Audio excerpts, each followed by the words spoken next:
If you know someone who can't stop gossiping, or if you've caught yourself doing it more than you'd like to admit, there's actual psychology behind why this happens. And it's not just about being nosy or malicious. The real reasons people gossip reveal something fascinating about human social behavior.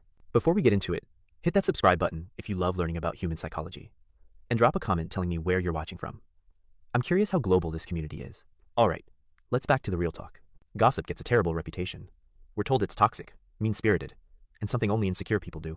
But psychologists have discovered that gossiping serves 4 specific psychological functions, and understanding them explains why some people literally cannot stop doing it, even when they know they should. First function gossip is social bonding disguised as conversation.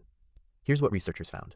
When 2 people share information about a third person, their brains release oxytocin, the same chemical that bonds mothers to babies.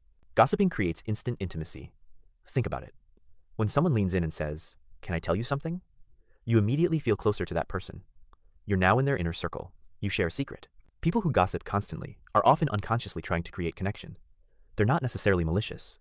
They're socially hungry. They've learned that sharing information about others is the fastest way to feel bonded to someone.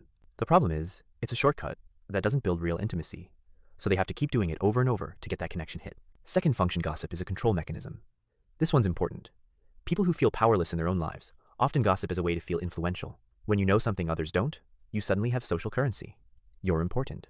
You're the one with information. Psychologists call this information-based status seeking. If you can't stop gossiping, ask yourself honestly, do you feel overlooked in other areas of your life? Are you compensating for feeling invisible by becoming the person who always knows what's happening? It's not about being mean. It's about feeling significant. The gossip gives you temporary power and relevance that you might not feel you have elsewhere. Third function gossip is moral education and boundary enforcement. Stay with me on this one because it sounds weird, but anthropologists have shown that gossip actually serves a social purpose.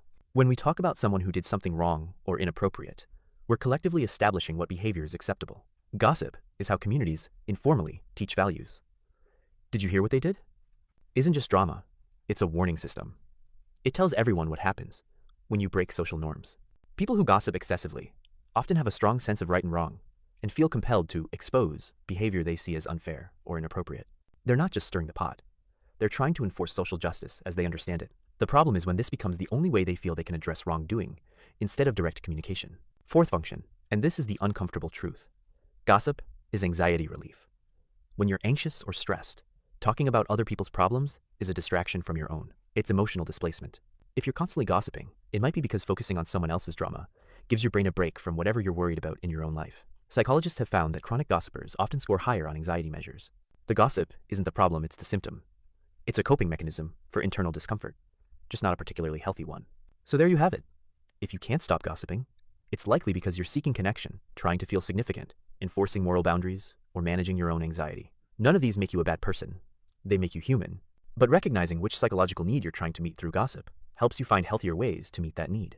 If this hit home, make sure you're subscribed because we talk about these kinds of behavior patterns every week. And comment below, are you a recovering gossiper? Or do you know someone who fits these patterns? I read every comment and love hearing your insights.